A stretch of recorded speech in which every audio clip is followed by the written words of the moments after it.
स्वागत है दोस्तों आपका GDS टू MTS प्रीमियम बैच की क्लास नंबर 9 में। और पिछली क्लास में हम post boxes and post bags के बारे में पढ़ चुके हैं और आई होप आपको वो अच्छी तरह से समझ भी लगा होगा। लेकिन मैं आपके साथ एक बात और शेयर करना चाहता हूँ कि इस PDF में यहाँ पर आप देखिए कि हरियाणा जो सर्कल है इसका हेडक्वार्टर जहाँ पर हरियाणा कैंट लिखा हुआ है, ये एक टाइपिंग मिस्टेक है।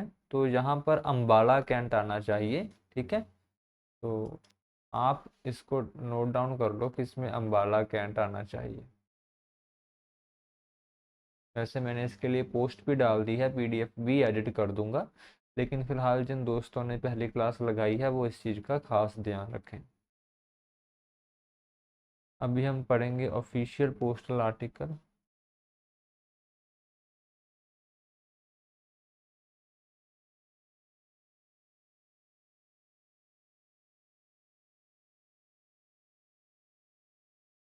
तो क्लॉज नंबर 198 से 207 तक सेक्शन 3 में हम ऑफिशियल पोस्टल आर्टिकल पढ़ेंगे, जिसमें हम इनकी conditions, unpaid and insufficiently paid article, कौन से ऐसे अफसर हैं जो सर्विस स्टैंप इस्तेमाल कर सकते हैं, या लोकल फंड ऑफिशियल जो है वो जो सर्विस स्टैंप है जो ऑफिशियल पोस्टल आर्टिकल है भेज सकते हैं।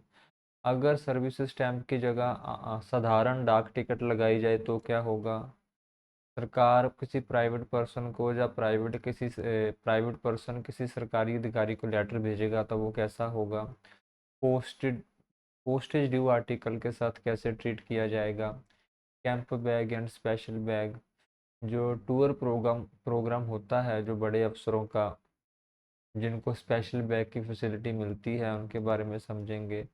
And article for person accompanying the high officer on tour, जो टूर के साथ जो बाकी लोग होते हैं क्या उनको भी ये जो स्पेशल बैग की फैसिलिटी मिलती है कि नहीं मिलती है।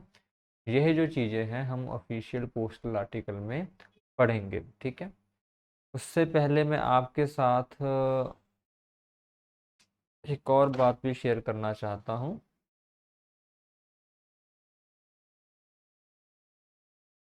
हमारी जो डाक टिकट होती है पोस्ट ऑफिस में वो कई तरह की होती है। उसमें से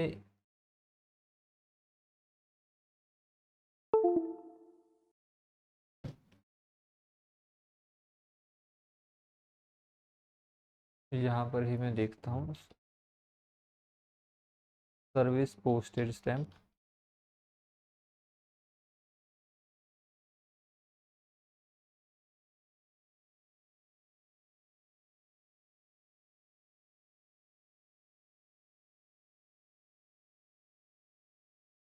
तो यह वाली जो डाक टिकट है इसको बोलते हैं सर्विस पोस्टेज स्टैंप। ठीक है, अगर कोई भी सरकारी अधिकारी कहीं पर भी लेटर भेज रहा है तो वो जो साधारण डाक टिकट होती है उसका इस्तेमाल नहीं करते हैं, वो इस डाक टिकट का इस्तेमाल करते हैं जिसको हम सर्विस पोस्टेज स्टैंप बोलते हैं। ठीक है, जो दूसरी डाक टिकट होती है वो भी मैं आपको सर्च करके बता देता हूँ, उसको बोलते हैं हम डिफिनिटिव डिफिनिटिव पोस्टेज स्टैंप।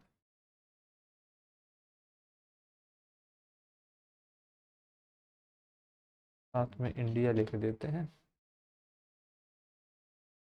तो और यह जो डाक टिकट्स हैं जो नॉर्मली हम जो है पोस्ट ऑफिस में आम कस्टमर इस्तेमाल करता है, इसको हम डिफिनिटिव पोस्टेज स्टैंप बोलते हैं। ठीक है, या सिंपल पोस्टेज स्टैंप भी इसको बोल देते हैं। तो दोनों में आपको फ़र्क समझ आया कि सर्विस स्टैंप जिसमें नेशनल एम्बलम का निशान है, ठीक है, और ये है डिफिनिटिव स्टैंप जिसको हम नॉर्मल पोस्टेज स्टैंप भी बोल देते हैं। ठीक है, टॉपिक शुरू करने से पहले आपको इसके बारे में थोड़ा सा पता होना चाहिए था।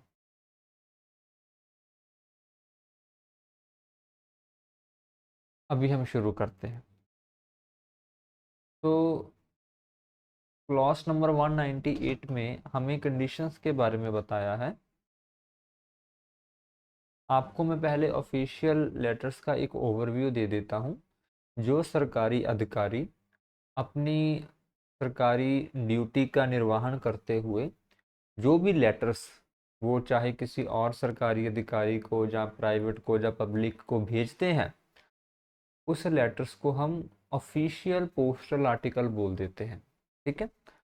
और उसमें कुछ रियायतें होती हैं नॉर्मल लेटर से। जो कंडीशंस हैं वो बहुत थोड़ी अलग होती हैं। तो हम इसके बारे में पढ़ेंगे कि वो जो ऑफिशियल पोस्टल आर्टिकल है वो नॉर्मल आर्टिकल से अलग कैसे हैं और कहाँ पर जो कंडीशंस हैं सेम है। इस चीज़ के बारे में समझने की जो है कोशिश करेंगे। ठीक है। तो पहला हमें कंडीशंस बताया गया है कि चाहे रेट ऑफ पोस्टेज हो, चाहे ट्रांसमिशन कैसे करनी है इसके बारे में हो, चाहे रजिस्ट्रेशन इंश्योरिंग या वीपी आर्टिकल हो, जो सभी जो रूल्स है जो नॉर्मल आर्टिकल पर लगते हैं वही ऑफिशियल आर्टिकल पर भी लगते हैं। ठीक है। जैसे यह रूल, जैसे कितने पैसे लगेंगे, रेट ऑफ पोस्टेज कैसे ट्रांसमिट किया जाएगा, जैसे नॉर्मल आर्टिकल ट्रांसमिट करते हैं वैसे ही हम ऑफिशियल पोस्टल आर्टिकल को ट्रांसमिट करेंगे। जैसे नॉर्मल आर्टिकल के रजिस्ट्रेशन करते हैं वैसे ही हम ऑफिशियल आर्टिकल के रजिस्ट्रेशन करेंगे। जैसे उसका इंश्योरेंस करते हैं वैसे इनका भी इंश्योरेंस करेंगे। ठीक है। लेकिन नीचे लिखा है एक्सेप्शन में, लेकिन क्या होता है जो नॉर्मल पार्सल होता है, जो ऐसा डिब्बा जिसमें हम सामान भेज सकते हैं, नॉर्मल पार्सल में एक शर्त होती है कि आप सामान के साथ सिर्फ एक ही जो रिटर्न कम्युनिकेशन है वो भेज सकते हैं, एक से ज़्यादा नहीं भेज सकते। ठीक है। जैसे पार्सल का मतलब ही होता है कि उसमें आप सिर्फ सामान ही भेज सकते हैं, उसमें आप रिटर्न कम्युनिकेशन या लेटर्स नहीं भेज सकते, वो प्रोहिबिटेड होता है पार्सल में। ठीक है। लेकिन आप सिर्फ एक कॉपी भेज सकते हैं नॉर्मल में। लेकिन अगर वो ऑफिशियल आर्टिकल है, मतलब कि उसको कोई अफसर भेज रहा है अपनी ड्यूटी के तहत, तो उसमें हम कितने भी जो लेटर्स हैं, कितने भी जो रिटर्न कम्युनिकेशन है वह भेज सकते हैं। ठीक है। तो ये जो बात है नॉर्मल पार्सल से अलग हो जाती है ऑफिशियल लेटर्स की या ऑफिशियल पार्सल की। ठीक है।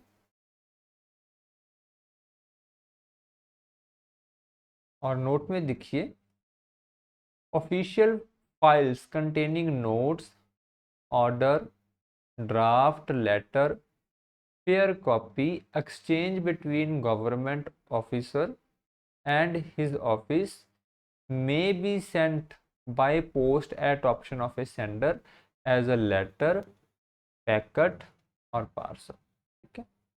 अभी ये भेजने वाले पर भी डिपेंड करता है। ऐसा नहीं है कि उसको कंपलसरी पार्सल भेजना ही भेजना है। अगर वो चाहें तो लेटर में भी उसको भेज सकते हैं इन चीज़ों को, और पैकेट में भी भेज सकते हैं और पार्सल में भी भेज सकते हैं, जैसा भी उनको ठीक लगे। ठीक है।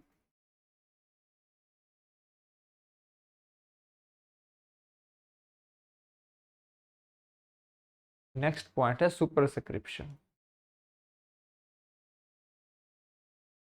जो ऑफिशियल पोस्टल आर्टिकल होते हैं, चाहे वो लेटर हो, चाहे वो पैकेट हो, चाहे वो पार्सल हो, ठीक है, उनमें पहली बात तो ये कि वो ऑथोराइज होते हैं सर्विस पोस्टेज स्टैंप को इस्तेमाल करने के लिए। जैसा मैंने आपको वीडियो की स्टार्टिंग में दिखाया था, वह जो स्टैंप है वो सिर्फ जो पर्सन ऑथोराइज होते हैं वही इस्तेमाल कर सकते हैं। पब्लिक उसे इस्तेमाल नहीं कर सकती, सरकारी अधिकारी उसको इस्तेमाल कर सकते हैं। कौन कौन से सरकारी अधिकारी है इसकी एक बहुत लंबी लिस्ट है जिसको हम याद नहीं करेंगे, लेकिन हम एक ओवरव्यू ले लेंगे कि कौन कौन होते हैं। ठीक है।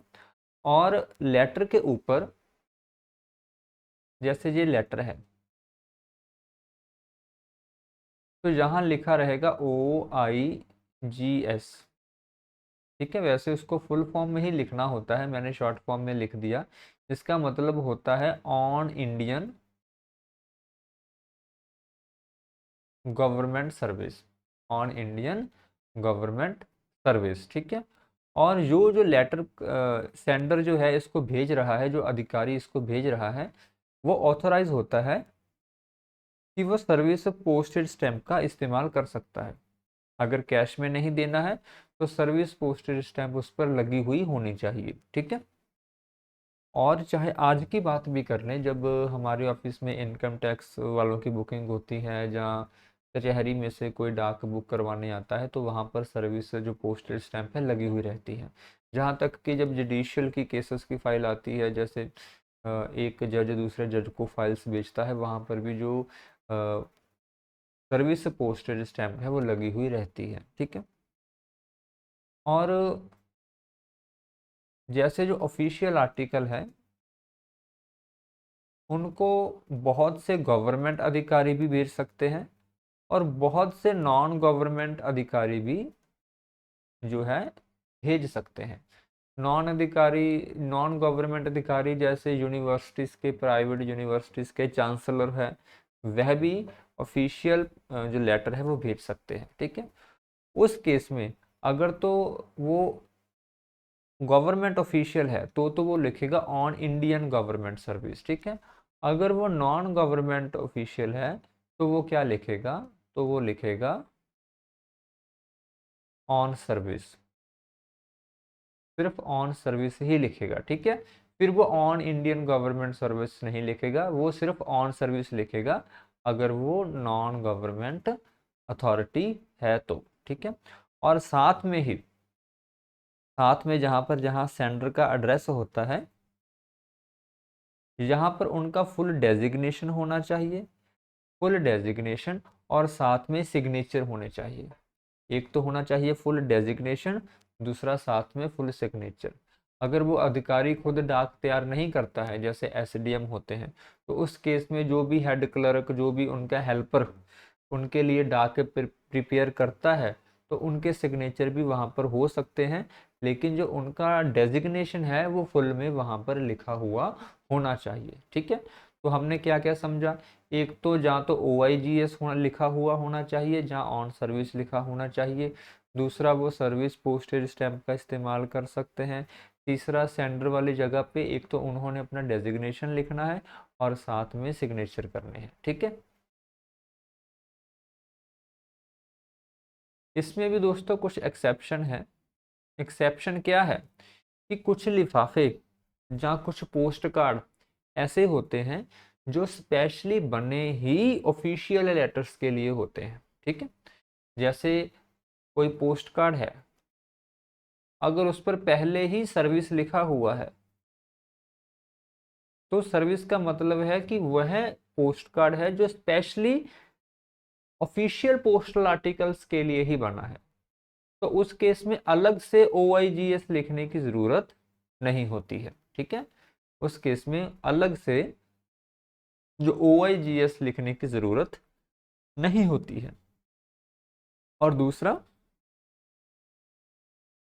कि जैसे मान लीजिए कि SDM जो है लेटर भेज रहा है मुझको, शिव कुमार को SDM सर लेटर भेज रहे हैं, और नीचे उन्होंने लिख दिया SDM जलंधर, उदाहरण के लिए बता रहा। तो जो जो SDM लिखा है ये शॉर्ट फॉर्म में लिखा है, लेकिन डिपार्टमेंट जो है शॉर्ट फॉर्म में जो ऐसे डेजिग्नेशन लिखते हैं उनको रिकॉग्नाइज नहीं करता है, ठीक है। अगर तो वो पोस्ट मास्टर को पर्सनली जानते हैं और पोस्ट मास्टर सेटिस्फाई हैं इस चीज से, तो वो इनको कंसीडर कर सकते हैं शॉर्ट फॉर्म को। अदरवाइज जो डेजिग्नेशन है वो फुल में ही लिखना है, उनको लिखना पड़ेगा सब डिस्ट्रिक्ट मैजिस्ट्रेट, ऐसे फुल डेजिग्नेशन लिखना है उन्होंने, ठीक है। तो ये दो चीजें समझने वाली थी। एक्सप्लेनेशन नंबर 3 समझेंगे कि जो पोस्ट मास्टर सर है, जो हमारा लेटर होता है और यहाँ पर जो सेंडर का एड्रेस होता है, तो ऐसा हो सकता है कि उस अफसर को बार बार सिग्नेचर करने में दिक्कत आए। तो क्या हो सकता है कि वो एक जो स्टैंप होती है, ठीक है, उस पर अपने सिग्नेचर प्रिंट करवा कर यहाँ पर उसको लगा सकता है, ठीक है। सिग्नेचर प्रिंट करवा कर जहाँ पर उसको लगा सकता है। लेकिन फिर से वही बात आती है कि इसमें पोस्ट मास्टर अगर उसको रिकॉग्नाइज करता है, पोस्ट मास्टर सेटिस्फाई है, तो वो उसको कंसीडर कर सकता है, अदरवाइज वो उसको डिनाई भी कर सकता है। ठीक है, जो भी पब्लिक ऑफिसर इस तरह के लिए स्टैंप का इस्तेमाल करते हैं, मतलब कि अपने सिग्नेचर और डेजिग्नेशन के लिए, ठीक है, तो उनको प्रॉपर अरेंजमेंट करने चाहिए कि उनकी जो वो जो स्टैंप है जिसमें उनका सिग्नेचर और डेजिग्नेशन है, उसका किसी भी केस में जो मिसयूज है वो ना हो सके। ठीक है, अगर वो कोई ऐसा प्रिकॉशन नहीं लेते और पोस्ट मास्टर सर को लगता है कि इस स्टैंप का मिसयूज हो सकता है, ठीक है, तो वो उनको डिनाई भी कर सकते हैं स्टैंप को रिकॉग्नाइज करने के लिए। ठीक है, और नेक्स्ट पॉइंट, इसमें देखिए जैसे मैंने बताया कि इसमें जो अधिकारी है, सरकारी अधिकारी, वो सिग्नेचर के लिए स्टैंप का इस्तेमाल तो कर सकता है लेकिन ग्राफिक का इस्तेमाल नहीं कर सकता। ठीक है, लेकिन ग्राफिक का इस्तेमाल नहीं कर सकता। अभी ग्राफिक का क्या मतलब है? ग्राफिक का मतलब दोस्तों यह है कि जब मान लो उन्होंने लिफाफा छपवाया और लिफाफे के साथ ही जहां पर अपना डेजिग्नेशन भी छपवा लिया और सिग्नेचर भी प्रिंट करवा लिए, ठीक है, तो ऐसा वो अपने सिग्नेचर को प्रिंट नहीं करवा सकते। स्टैंप लगवा सकते हैं, वो बात अलग है, लेकिन उसको ग्राफिकली प्रिंट नहीं करवा सकते। ठीक है, accept in case of gazette in open cover posted in large number by office of publication. लेकिन ऐसे जो सिग्नेचर है वो कब प्रिंट किए जा सकते हैं?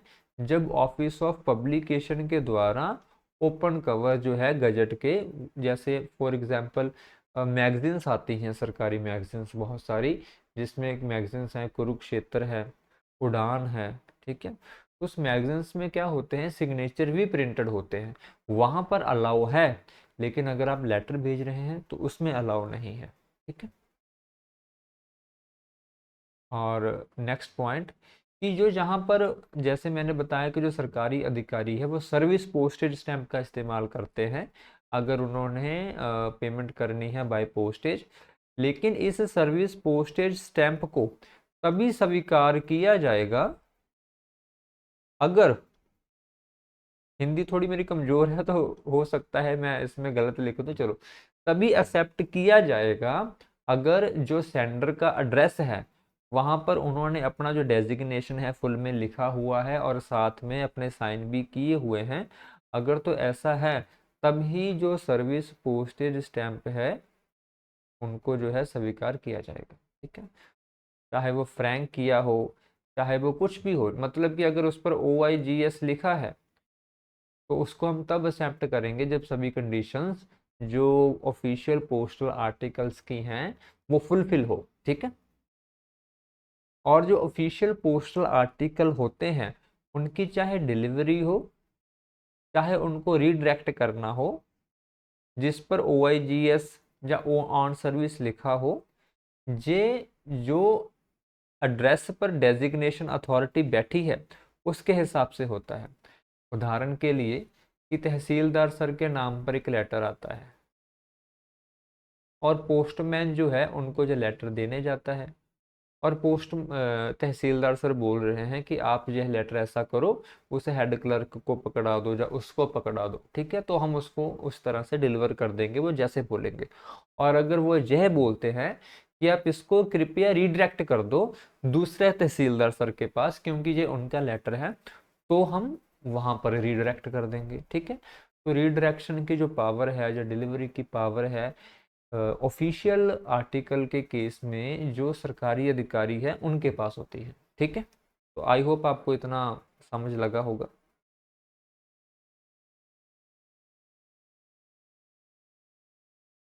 नेक्स्ट है क्लॉज नंबर 199,